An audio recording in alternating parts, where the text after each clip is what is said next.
Welcome, allies, to the Visionary Activist Show, and I'm your weaver of context, Caroline Casey. So, participatory animism. It's all participatory. Got to know the full horror to respond with liberating ingenuity by dedicating to being cultural agents on behalf of what we love and what we are in nature. So we welcome the return of two of my favorite first responder wizards, Michael Stalker, Director of Ocean Conservation Research, which is ocr.org, scientist, musician, human ambassador from the ocean to guide humans to have some bleeping manners, right? And welcome, Michael. Thanks, Carol. I think if the ocean put on human garb, it would be you. And David Grimes, maybe if the river put on human garb, David Grimes, Bardic river guide, musician, artist for nature. And I did include the great article, The Importance of the Project. That's right, this is Artist for Nature Begins New Cordova project about two halves of a beating heart. And it says, the importance of the the importance of the project, a collaboration of the international nonprofit Artists for Nature Foundation in the Netherlands and the Nature Conservancy in Cordova, is Prince William Sound and the Copper River Delta, two halves of a beating heart, says David Lynn Grimes, the organizer and a participating artist. Welcome, David Grimes. Yeah, and we're reminded, of course, that in the two halves of the beating heart, the great beating heart of Mother Earth, and we're the other half. We humans, molecules of the great mother in temporary human form, the other half of the beating heart. Yes. So let's put some a short, succinct horror on the work table. Our number one recording, respond appropriately. So here's this. Never forget that what you're rebelling against is a homicidal, genocidal, pedophilic collection of war-profiteering sociopaths who have hijacked society's power structures from within and are weaponizing them against all life on Earth for personal gain. So, respond accordingly. I think that's pretty good, right? So here we are responding accordingly, right? That's pretty darn good. And then just one more pretty succinct summation, cataclysm summary. Here we go. Just so I have this straight here, 2026 is on track to be one of the hottest years in recorded history, just behind 2023 and 24, making it one of the three hottest years on the planet in the last 125,000 years, which we know thanks to ice core samples and science, which is creating change so rapid that hundreds of species who can't adapt fast enough are going extinct every single day, leading to biodiversity and ecological collapse that threatens the ability of all lives on this planet to literally live. The Atlantic Meridian Ocean current is showing serious signs of collapse, which would disrupt weather patterns in Europe and North America, creating infrastructure problems, food shortages, and threaten the lives of millions of people. And at the same time, there's an El Nino building in the Pacific so large that they had to change the scales on which they measure these events, which has the potential to disrupt global weather patterns and lead to crop failures worldwide, threatening the lives of even more millions of people, all while fires rage from the Midwest to West Coast, destroying communities and blanketing cities in thick smoke that threatens human health as a result of clear-cut forest practices that have been shown for decades to increase flooding, drought, and wildfire, combined with changing weather patterns that leaves these forests more vulnerable. And all of this is happening. And yet there are still people who believe climate change isn't real, or that the oil and gas industry isn't responsible, even after they've openly admitted to knowing about climate change and its impact since the 70s and actively partook in all sorts of disinformation campaigns in order to continue to boost their profits. And at the same time, leaders of countries like Canada and the US roll back environmental protections, push through new oil pipelines, and continue investing in fossil fuel infrastructure, despite knowing full well that it is the root cause of all of these problems, all for the sake of short-term economics to keep the wealthiest people on the planet rich and in power, while putting our communities, our children, and our collective futures at risk. Like, all of this is happening at the same time, huh? It's crazy. I kind of feel like we should do something about it. Right. So that's a pretty good. I'm impressed by the spirited voices out there, and that includes both of you as well, and then in everyone's heart. And just as we convene now, post eclipse, the sun is at 21 plus Leo, whose image is a carrier pigeon fulfills its mission, long-term determination, training for important tasks, bringing messages. And that would be all of us. I mean, all listeners, all of us here too, right? I mean, there's that wonderful black spiritual song that says, "Didn't know it was going to be this hard," right, or this long, right? But it is. So both of you are carrier pigeons. Carrier pigeons fulfilling mission. Does that resonate with you, so Michael Stalker? Yeah, I'd say that. That was a very cheery field report.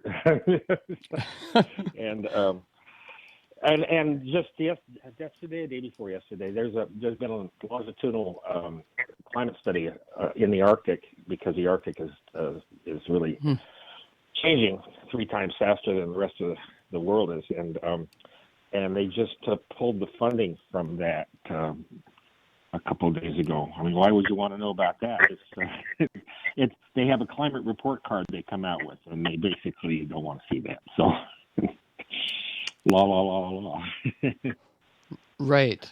Well, that's why it turns to everybody here, and both of you especially, as messengers. It's like suppression comes down here, but then mainstream media know, but then all these voices, with irresistible eloquence and quintiles in your magic backpack. So yes, it's there's a lot there's a lot going on, and jump in any time, both of you really. But I'm reading your. no. Oh yes, there you are, jumping Well, I in. was just going to say, climate change in the short term, dire.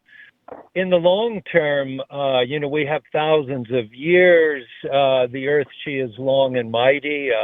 6 great extinctions, whatever time and space is, however we say that. The humans have only caused one. So it's important, though, how we respond in our time, as we're the latest leaves on the tree. The etymology of respond is to answer or promise in return, to pledge or solemnly promise. So now that we've recited the litany of all that is wrong and terror, what, as Caroline Casey would say, what is your blessing? Yes. Although we have quite a lot of horror to put on the table too, and and you might want to back off of your phone just a smidge, David Grimes. Can do. That's good. That's better, right? Because a little staccato. Yeah. So we do want to put more horror on the table, and then more responding. Absolutely. But yeah, reading your excellent essay, deep. I'm going to return to it, Michael Stalker, on White Like Me. It's a whole history of everything. But the particular, why are why are white guys so mean is where you start off, and then delineating brutality towards women, children, whatever. So it's all going on, and I do think we do want to put more horror on the table, right? Just because, again, to be, I always get the Wendell Berry slightly. I say be jaunty, even though fully informed, but I realize I've changed that quote somewhat. Do you remember the actual quote, David Grimes? Be cheerful in spite of the facts. But Yeah, okay. your translation is just. well, that's right. So we want to align ourselves. I just remember, all these important conversations in our lives are bubbling back up, and talking to a wonderful, wise young 12-year-old whose parents were concerned about him, and that he was, suicidal and ADHD. And every other acronym. But I said, oh, you're so concerned about the animals and the plants, and you don't know that you don't think that anybody else is. And he's like, that's exactly right. And I go, well, no, you have a lot of team, and what you love wants you to live. And he's like, okay. So he emerged with his parents hand-wringing. He emerged from our session going, I want to get a puppy. It's like, that's the opposite of wanting to kill yourself. But speaking of wanting to kill yourself, on the USS Abraham Lincoln, there are sailors trying to leap overboard, right? Because it's a detention camp. It's been out for 9 months. The food is horrible. It's like it's a detention camp, right? So we embrace all beings, and the micro and the macro, and yes, the larger perspective that nature in the fullness of time will continue regardless of humans. But meanwhile, we're here, and whenever you both are ready, whatever. This is our disciplined improv, or at least improv to and fro, conversing wonderful word, con, with, verse, turning. We're all in this giant conversation together. But the following I found particularly moving. It's, they knew the entire time. You can hear the emotion in this woman reporting, and I think it's crucial to put it on the table, so let's put it on the table here. They knew the entire time. My name's Josephine Gilbo. I'm a former intelligence officer. I spent 17 years in the U.S. Army.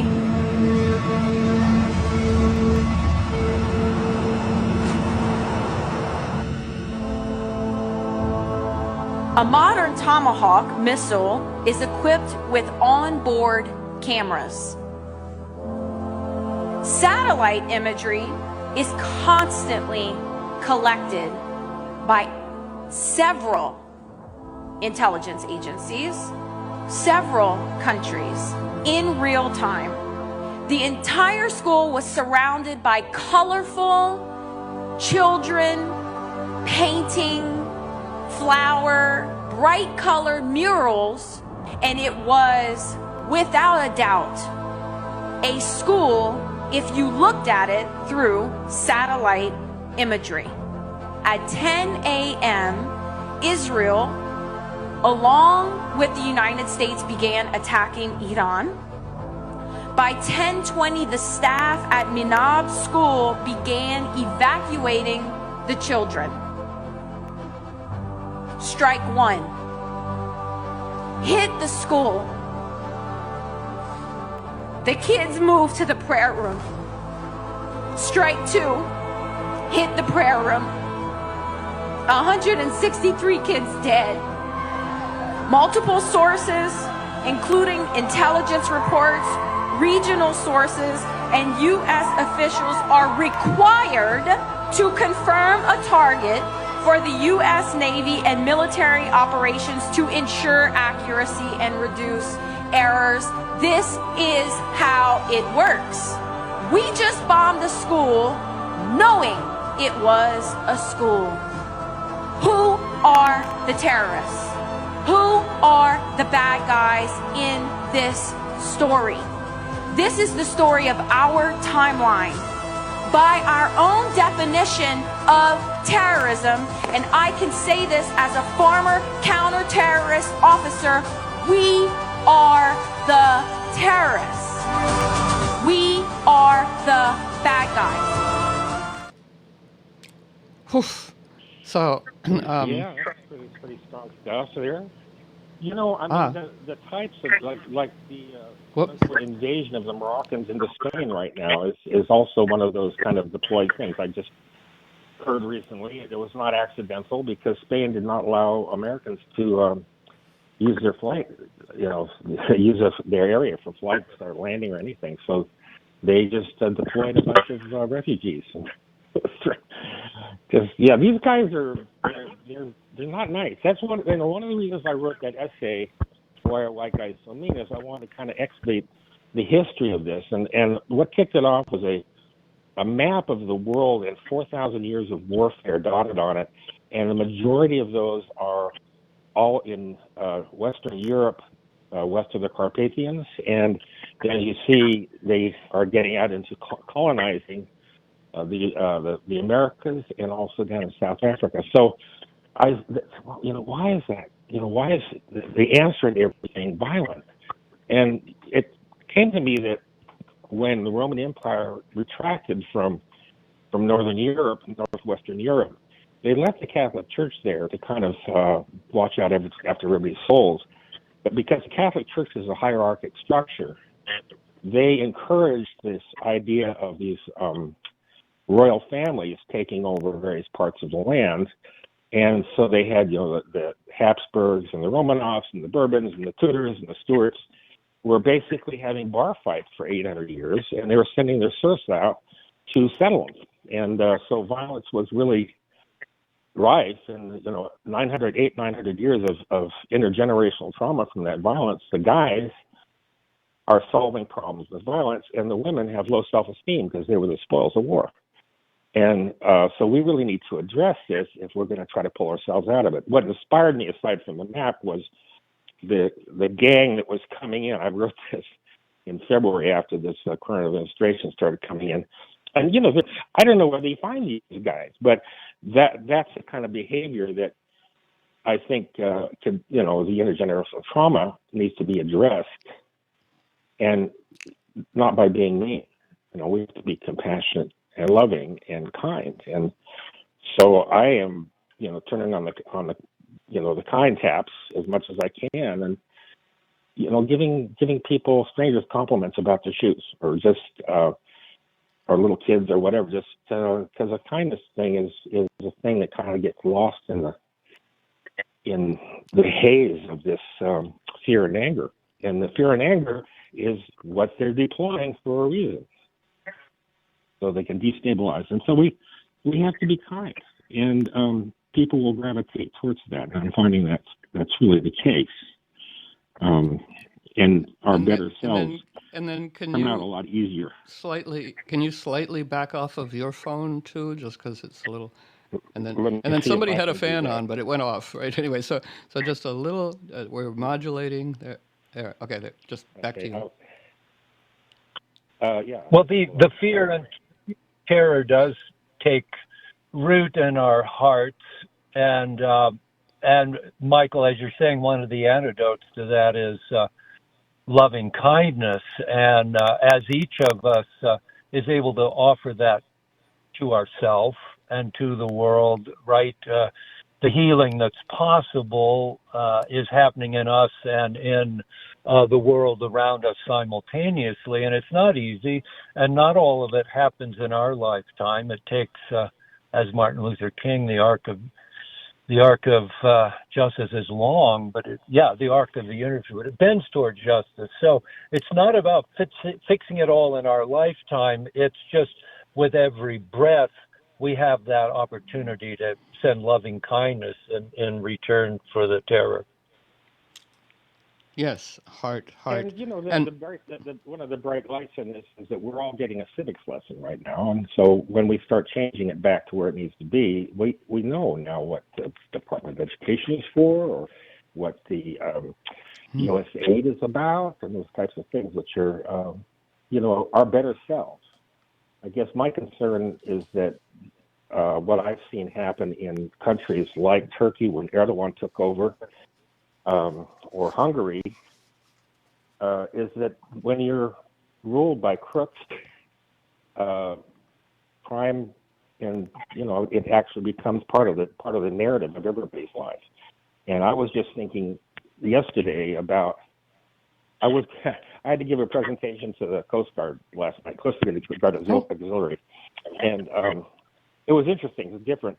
And before the presentation, everybody stood up and said the Pledge of Allegiance. And I knew that was going to come. And I thought, well, how am I going to deal with this?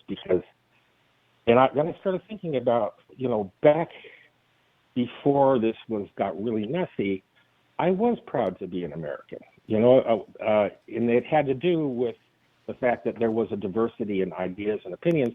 Yeah, there were jerks, there were horrible things happening, there were wars being conducted, but also there was really excellent science happening, and people cherished education, and there was, articulate conversations happening around the things that people disagreed about.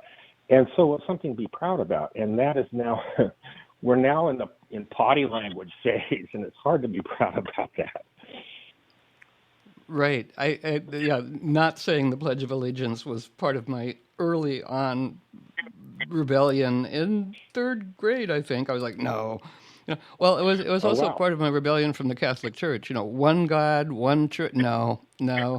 Right. The only this, the only that. Yeah, because all of us, to be ever learning, ever expanding people are like, no, many stories. And then just to chime in with the mythological, suffusing us and proffering there is this beautiful pattern now of the moon biquintile Saturn, right? Which is all the healing traditions, all the healing mentors are here and available for us as backup. And we go, well, we don't know if it's true, but we root for that. Why not? And the quintile in all of our magic backpacks is irresistible eloquence, that is really democratic because it hums like a tuning fork in each heart. So people go, oh, I see that now. I see that now. So guiding people to their own direct autonomy as part of it. And yeah, what you were saying is also learning about the Constitution. That's a good idea. And I've just been reading about MLK turning to Frederick Douglass and bonding on the Constitution. And MLK's his last speech, he said, "Somewhere I read about the freedom of speech. Somewhere I read about the freedom of assembly." You know, um, and this partnering with Frederick Douglass, and we go, right, the Constitution. It's a good story to begin with. To bond on. So we are getting. Yeah, and then in American history, I mean, addressing all shadow, it has been illegal to criticize the president. That was back in 1800. The Sedition Act and everything. So I mean, all the demons are here to address, and yet there is also the capacity for small players. All of us who are alert can avert great catastrophe. So this is a clip here about a truck driver who, well, you'll hear it, and it's one of my favorite narrators. He doesn't have a name, he's just got a site on Facebook, but I love his tone, his narration. So here's the truck driver's story that it may hum in our hearts. Here we go, truck driver. At 11:42 at night, a bus driver at the Leipzig-Halle airport in Germany was driving around the tarmac, where they load cargo into airplanes.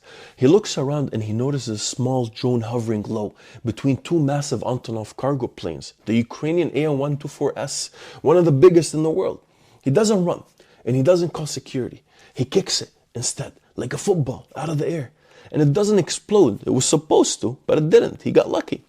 So the employee quickly radios security, and sirens go off everywhere in the airport. And at the same time, a DHL plane was trying to land on the same tarmac. The tower instructs it not to and tells it to divert to Hanover. And as soon as it picks back up, it hits an unidentified object in the sky, 400 meters above ground, only 400 meters. That one also did not explode. And while all this was happening, Germany's Interior Minister Alexander Dobrindt was in Italy on vacation, trying to enjoy his time. His phone rings and they tell him what happened. So he cuts the vacation short and gets on a plane back to the airport right away. And while he's on the plane back, he's contemplating. He knows the press is going to be at the airport waiting for him, asking him very hard questions. This airport is a critical NATO logistics hub. NATO members use it to transport massive military equipment, helicopters, tanks, and large defensive systems. And it's also DHL's biggest European base. But most importantly, it's Ukraine's military supply lifeline. What is he going to say? I don't know.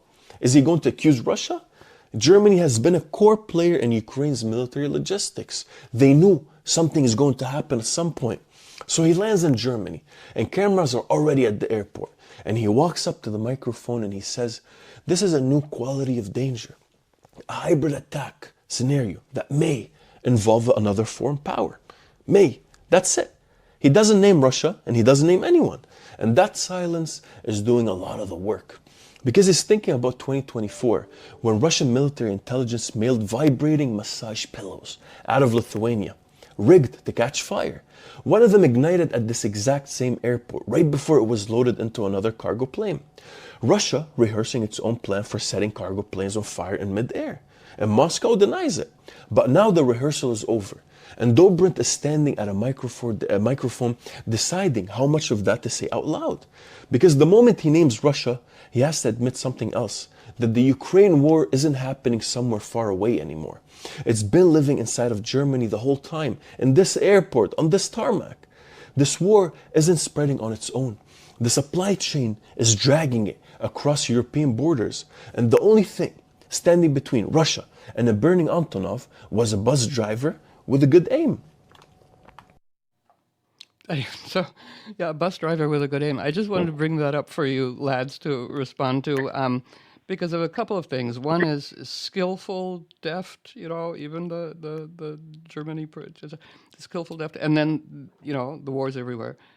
And then back to you both and all of us, it's like, if we released all of this ingenuity that is dedicated to harming and all this intrigue into positive intrigue. Oh, we'd have a lot of energy. But yes, it was not a truck driver; it was a bus driver. But I love that, and I love his tone, right? The narrator, because it is be jaunty, even though fully informed, right? He kicked the drone, and it was supposed to explode, but it didn't. He got lucky. Anyway, any response from you both, or we can go anywhere. I've got a little bit. Michael it mentions loving kindness. Also, be cheerful in spite of the fact.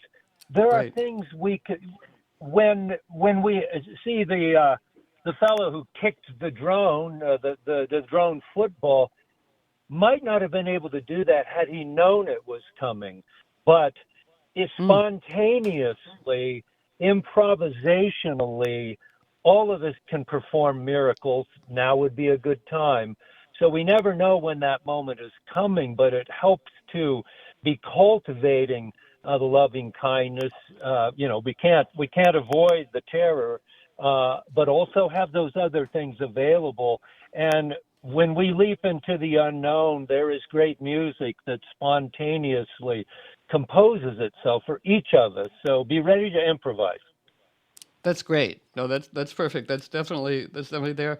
Yeah, and that's why we do all want to cultivate our inner first responder trickster so that it's available at the moment to step in. Something larger and greater than ourselves, some improv artist genius part of nature, right? That steps in at the crucial moment. So yeah, there's that dynamic. So yeah, and then before the counterterrorism person narrating that they knew the entire time. I mean, we can hear the grief in her voice, and I don't know about you guys, but it's very moving. It's like, whoa. So grievance is hatred. Grief is love and kinship. It's like, oh. So, kinship with the bus driver, kinship with the person narrating, kinship with the children, kinship with the children of all creatures, as part of our loving kindness. And we're in the heart of Leo. Leo is the heart. And I do love that the word charisma comes from charis, which is charitable, and Eucharist, and Cordelia, dedicated heart. So true charisma is a charitable heart, which you both have, and may we cultivate that as part of our improvisational, surprising responses, right? Well, another thing that I caught my ear in his narrative was the fact that the war is not in Ukraine; it's in Germany, but it's Right. also everywhere. And Yeah. part of the strategy is to keep everybody out of balance as much as possible. So we need to be flexible. We need to dance with it as much as we can. But, where is this being driven from? I mean, every war since World War One, including World War One, was a fossil fuel war. Yes. People don't know it, but Vietnam was basically a fossil fuel war because they found a lot of oil in the Gulf of Tonkin. And it was only after the Tet Offensive that they found that oil was really crappy quality, that it was shallow but easy to access. But, what happened when they shut down the Nord Stream 2 or blew up the Nord Stream 2, whoever did that, they were basically blowing up a pathway for fossil fuel that come from Russia into Northern Europe. Well, why would they want to have that? At the same time they blew that up, they were building 3 LNG compression plants down in the Gulf of Mexico, Louisiana, and decompression plants up in northern Germany, so that they could basically, and this is where it gets really cynical, because the first quote you talked about, the Meritonial current that is being pushed south because of all the ice melting from Greenland, and nobody knows where that's going to end up. But that was basically the thing that was taking heat from the Caribbean and dumping it up in Northern Europe and allowing for civilization to start up there. It heats it up. And that's going to get knocked out, and it's going to get really cold up there, even in a warming world. And so what are they going to need? They're going to need liquid natural gas, and it's one of the reasons why they're building these plants to basically transport LNG to Northern Europe. And unfortunately, in the first few months of the Ukraine war, one of the plants had a huge fire, and so they were not able to get that running, and they had a really rough winter. But it's all orbiting around a lot of fossil fuel. It's not what they're saying it is. It's ill-behaving people that we need to put down. It's basically fossil fuel, and they're hiding behind all these warfare. Right. And when we come back from our break music, God Gave Noah the Rainbow Sign, and then followed by an a cappella by David Grimes, we'll play with that, and then we can go back into, again, our participatory animism, in which you speak to oil as a sentient being, David. So we want to bring that up. Many things, For sure. many things on our work table. So we'll start off with the God Gave Noah the Rainbow Sign. I first heard this from James Baldwin, right? But it pre-exists him. I mean, you can tell us more about it on the other side, David. God gave Noah the rainbow sign. No more water, fire next time, right? So here we are. So here's a smidge of our break music. We'll play a little bit, and then we'll come back up. Here we go.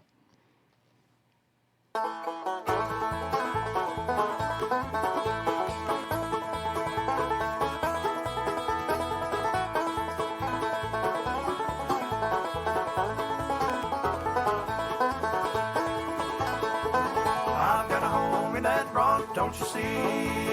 I've got a home in that rock, don't you see? I've got a home in that rock, just beyond the mountain top. On the old rock of ages cliff for me.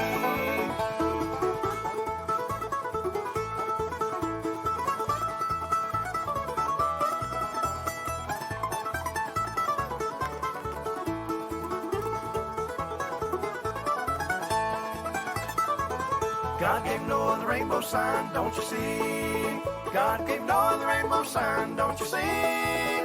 God gave Noah the rainbow sign, no more water but fire next time. Hide the old rock of ages cliff for me. I've got a home in that rock, don't you see? I've got a home in that rock, don't you see? I've got a home in that rock, just beyond the mountain top. Hide the old rock of ages cliff for me.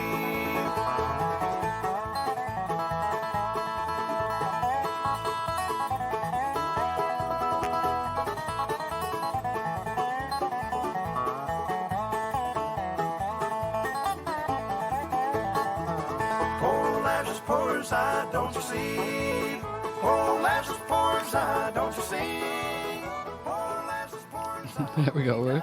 We're fading out. Thank you very much. That's God Gave Noah the Rainbow Sign, which I first heard from James Baldwin, but you were both, when we were backstage conversing, and I was like, let's do radio, saying that, no, it pre-exists James Baldwin, quoting it, right? And David Grimes, do you have more to say or to sing about God Gave Noah the Rainbow Sign? Yeah, give me a little thing here. Well, the powerful magic that shows up in dangerous times. So music, story, dance, song, a little music every day. These are powerful medicine to keep us going, to inspire, to, as we say, make a way out of no way, hit a straight lick with a crooked stick. It's important to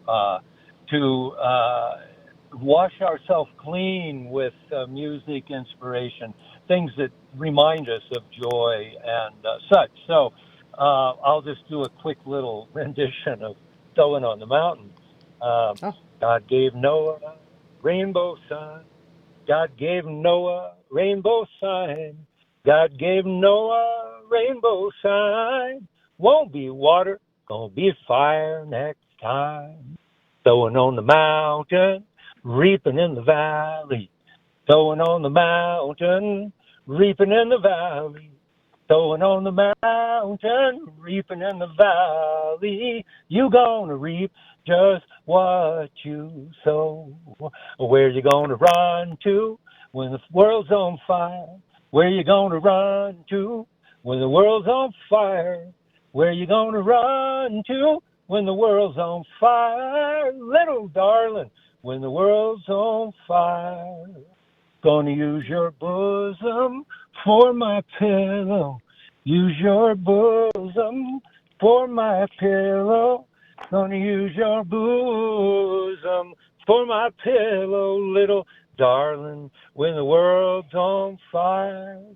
Greatest fire is the fire of love. The greatest fire is the fire of love. The greatest fire is the fire of love.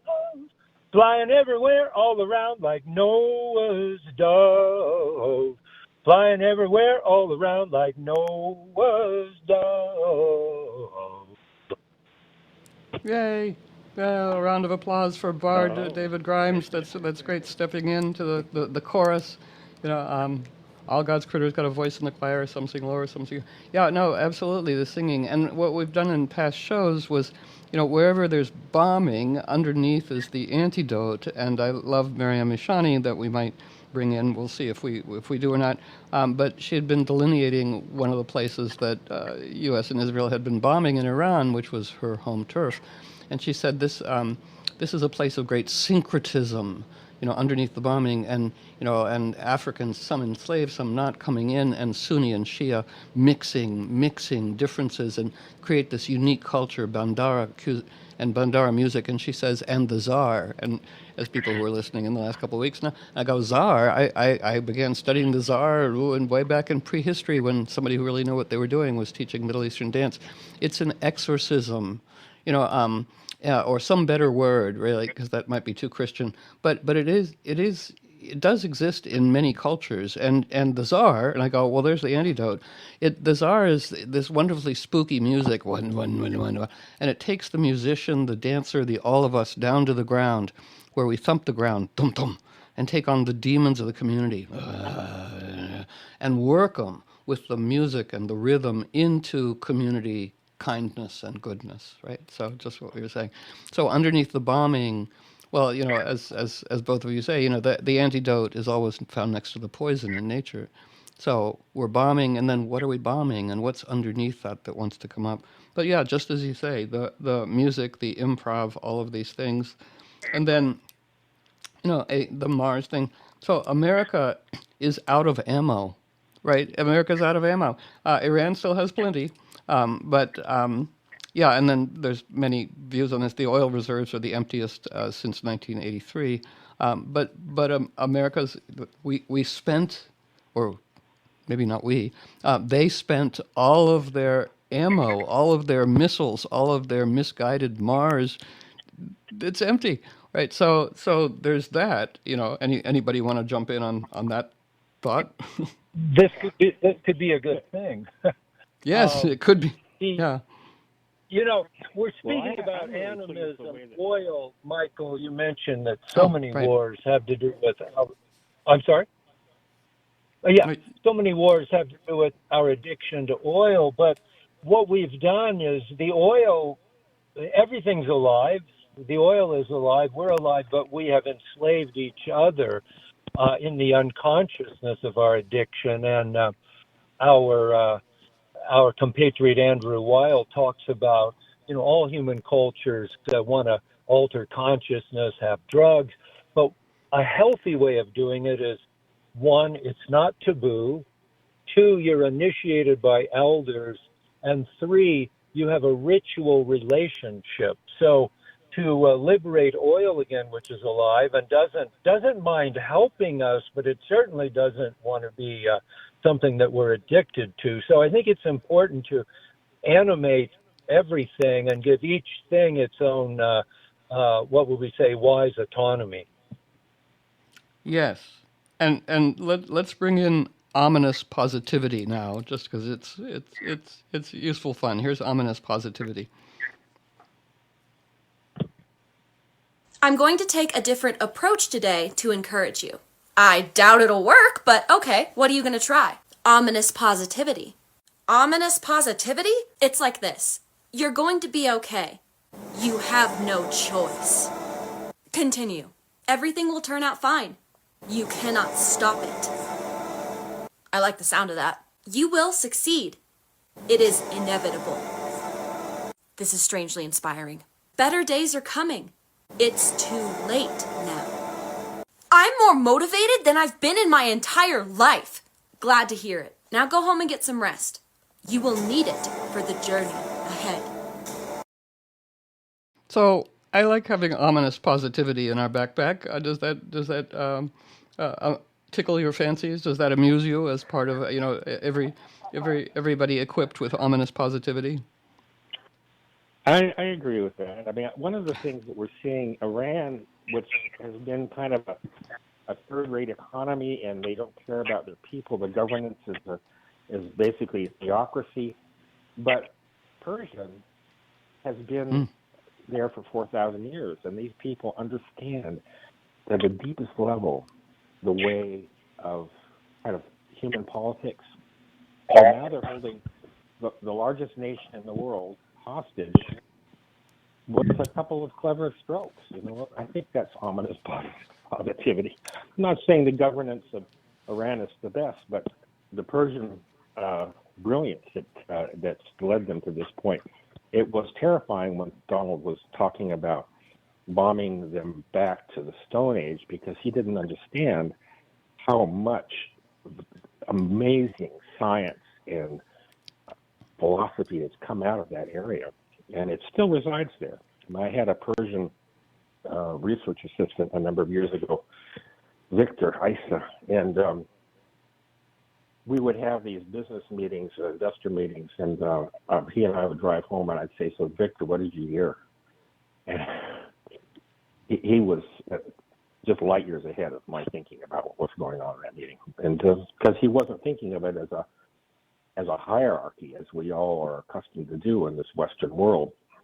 I mean, the hierarchy thing is really the big challenge. I mean, Tiberius was afraid of Jesus because Jesus had this equanimity with everybody. It was a cloak of gratitude, and he was being, attracting people, and it was disrupting the hierarchic Roman governance model. So he had to have the guy killed, but because Christianity was so popular, they had to transform Christianity into the Roman Catholic Church, which is very hierarchical. And, that's one of our big problems. The Western world is really operating around this hierarchic idea. And I'm reading this interesting book right now, The Dawn of Everything, and it really looks at some of the assumptions of the Western world to quote-unquote primitive cultures, that there was this Hobbesian idea that they were all just savages that were at each other's throats, and then there was this Rousseauian idea that they were the noble savages and that they were innocent. Neither of those make any sense unless you look at it through the lens of the Age of Reason and the Reformation of the Church in that particular era. These people were very wise, and they had very nimble and flexible governance systems in various places. And if you look at this culture that comes out of it, we were down there. I actually remember, Carolyn, when we were down at in Chichen Itza during the end of the Mayan calendar. Yes, I saw that referenced in your essay. Yeah. Yeah, well, we're down there with a bunch of very astute Mayan scholars, and the mythology that we've been handed is that these people would basically have these blood fests where they would take the virgins and they would pull their beating hearts out and offer them to the gods. And they did it in such quantities that when they had these festivals, that the entire pyramid was covered with blood. Well, it didn't make any sense because, first off, the Mayans are the nicest people in the world. They will go out of their way to make sure you're okay. And there's none of that DNA in there of slaughter. I mean, they had this idea that they would have these games, this Peliota, and the winning team would be offered to the gods. Well, that's a very foolish maneuver, because if you kill the winning team every time they win, in 2 seasons, you're going to have a pretty lousy game. And so the mythologies that I heard in elementary school about the savage people was something that was spun by the Spaniards and the Westerners generally, so that they could justify their own cruelties. That was the Right. conclusion we came. We were about 10 of us, or some Mayan scholars who were really good, and we would go out to various sites and see what was going on, and then come back and mull it over dinner and Well, Sabantun. and a brief aside to New Age colonialism, right? Because we went down, me as my astrological self, and I invited you, and you came along, which was great, with my wonderful friend John Carlson, who is an actual Mayan scholar, right? And he had actual Mayan scholars there too. And it's John Carlson who, translated the Mayan word for God, but also who first came upon the 2012. And the way he expressed it before it became a kind of thing, and everybody jumped on it and made it their own. And it was the gods gathered to create creation, August 7th, 2114 BC, and it said the gods will come together again on December 21st, 2012. And he said they're giving a big party to reinvent time. And I asked Dr. Carlson, I go, where? And they go, they're not giving the address yet. And then he talked to me a couple months later going, we've translated the address. It's Chichen Itza. And I go, well, we got to go. And he goes, every crackpot in the world will be there. I'm like, yeah, we got to go. Right, so we did. But one of the things that was interesting is because with these informed, academic, but informed, deeply informed, scholars, right?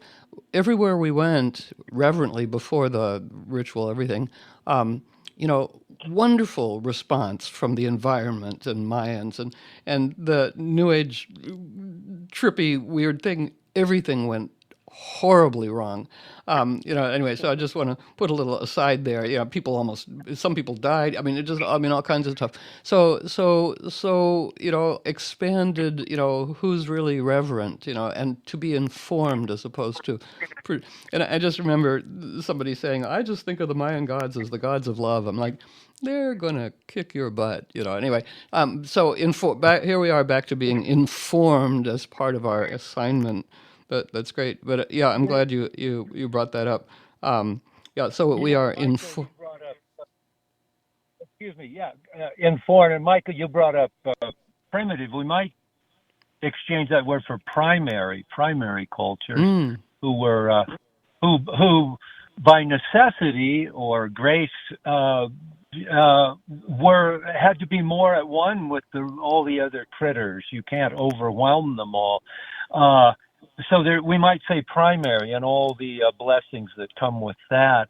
And this idea of, did they sacrifice things? Well, the world is a place of sacrifice and resurrection. That's inherent in the cosmos. Sacrifice when some dear love of ours dies or, things change. Sacrifice means to make sacred. And when something is made sacred to us, we get in touch of what is most dear to us. And our life energy, our love, can start to focus on what's dear to us. And things that were formerly distractions fall away. And our love, is going to what's most dear. So that's a big part of what happens with sacrifice. It gets us in touch with what's most dear, and that leads to resurrection. Excellent. Yes, no, and a reverent curiosity, and we go with this. May we all approach the world with informed, reverent curiosity. Like, hello, what's your story, and how can we collaborate? So, are we up for just a little more corruption on the table, or do we have enough?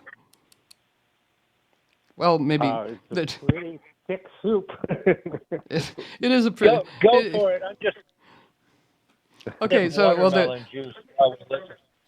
Oh, that's good, and also for some reason, David Grimes, your audio got very wonderful just then, right? Everybody needs a little work on their audio. We're all working on these things, but let's listen to what we need to be informed and aware of. It's Lawyer Oyer on Todd Blanche and corruption, because we're going to compost corruption into renewable energy, and then we have a nearly infinite resource. So but warning. I think warning's important. So here's Lawyer Oyer. Just a little more. Here we go. Hey everybody, I want to tell you about Todd Blanche's first official act as Attorney General. He papered over a whole bunch of future legal problems for Donald Trump. Let me explain. I'm Liz Oyer, the former pardon attorney for the Department of Justice. Just hours after Blanche was sworn in, DOJ issued a 21-page memo that massively expands the scope of executive privilege. That is a legal doctrine that allows the president and his advisors to keep their communications secret from the public, from Congress, and from the courts. In the past, the Supreme Court has said that executive privilege is only a limited privilege. It is not absolute, and it must be balanced against other interests. For example, if the president's communications are relevant to a criminal investigation or to a congressional inquiry, that might outweigh the privilege. Executive privilege has been unsuccessfully asserted by two past presidents with something to hide. One was Richard Nixon, who wanted to cover up his role in Watergate. The other is Donald Trump. In 2021, he tried to assert the privilege to cover up his role in the events of January 6th. A court said no, he could not claim that his communications related to January 6th were protected from disclosure. So back to yesterday's memo. Here's what it does. It lays out the Justice Department's new interpretation of the presidential communications privilege.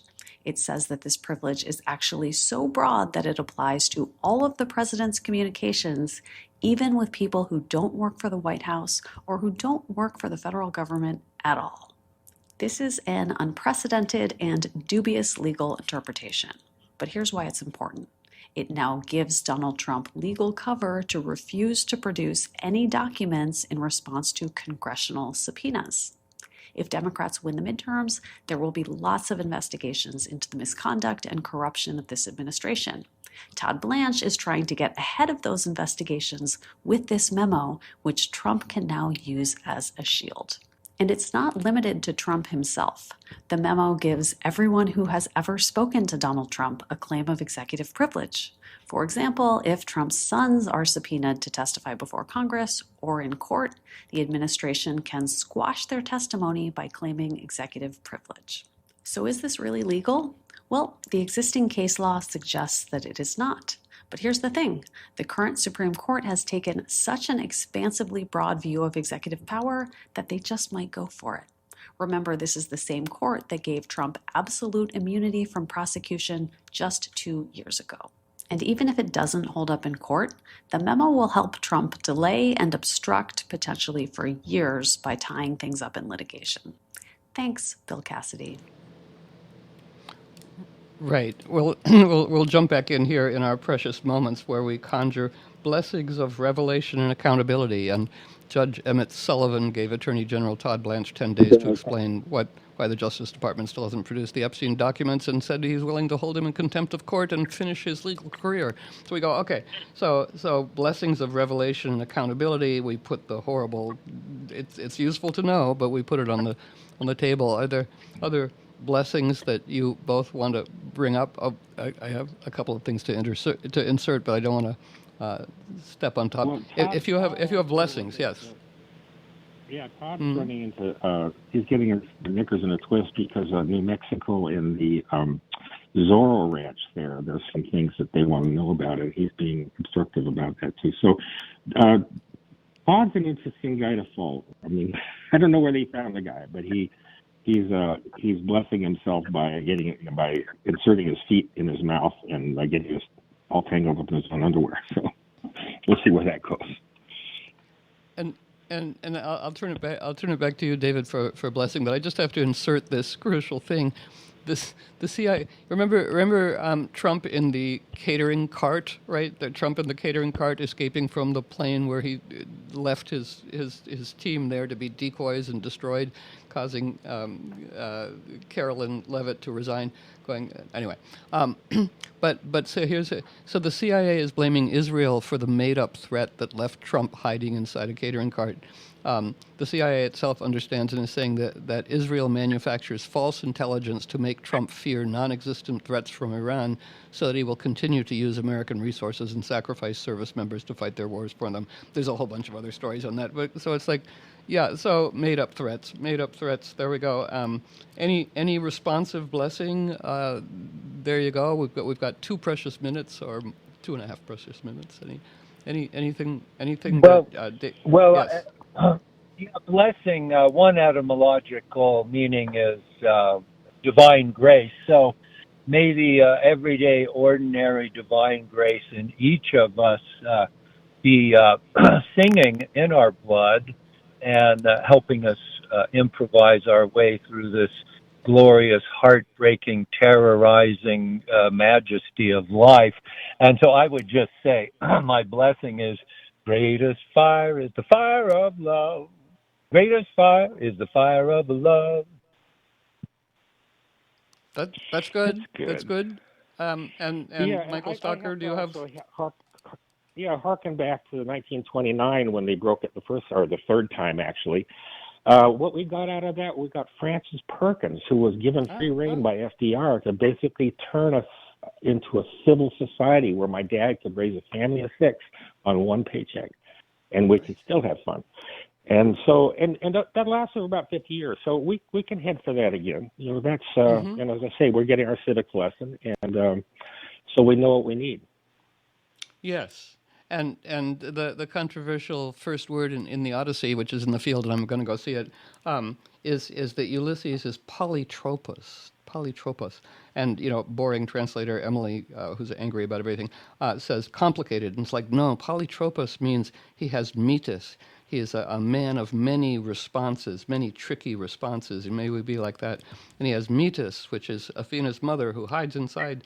Athena hides inside Zeus's belly to give birth. Anyway, so metis, feminine wisdom within, and may we be polytropos, you know, many tricky responses. And anything else? We still have a precious minute. Anything else? Anybody? Wizard team? You mentioned the Odyssey when Odysseus descends into Hades. He comes. Right. He sees his mother. Her very first words are, "My child, how come you here under the western gloom, you who are still alive? This is no easy place for mortals to find, because between us and you is the river of fear, whose first barrier is ocean, which no one may cross on foot, but only in a well-found ship."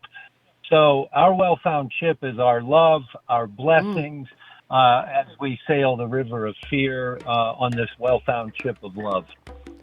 That is perfect and great. Thank you both. Wonderful, wonderful allies in perpetuity. Michael Stalker, OCR.org, and wonderful David Grimes. We are in liberating reciprocal blessing cahoots in perpetuity. Thank you so much. And likewise with all praise to Kirsten Thomas, wonderful board up in perpetuity. Woof, woof, woof, woof, woof. We will reconvene next week. Thank you, team.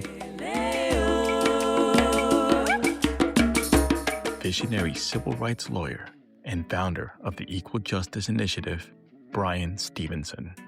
I continue to believe that the great evil of slavery in the United States wasn't the brutality and the violence, that was horrific, but it was the narrative we created to justify enslavement. The enduring evil of slavery was the narrative, because people who enslaved other people didn't think of themselves as immoral or indecent or unchristian. And how do you think of yourself as decent when you are pulling away a mother from her screaming children, knowing that mother will never see those children again? Well, you need a narrative. And so we created a false narrative in America where we said that black people are not as good as white people. Black people are less capable, less evolved, less human. And that narrative survived the Civil War. In fact, I often argue that the North won the Civil War, but the South won the narrative war. Get learned only on KPFA. KPFA is the media sponsor of Berkeley Pride. From Joy to Justice. Celebration of the power of the LGBTQIA+ BIMPOP community. This event is wheelchair accessible on Sunday, August 30th from 11 a.m. to 5:30 p.m. at MLK Jr. Civic Center Park in downtown Berkeley. Proceeds benefit the Pacific Center for Human Growth, a 501c3 organization. More information is at pacificcenter.org, Berkeley Pride.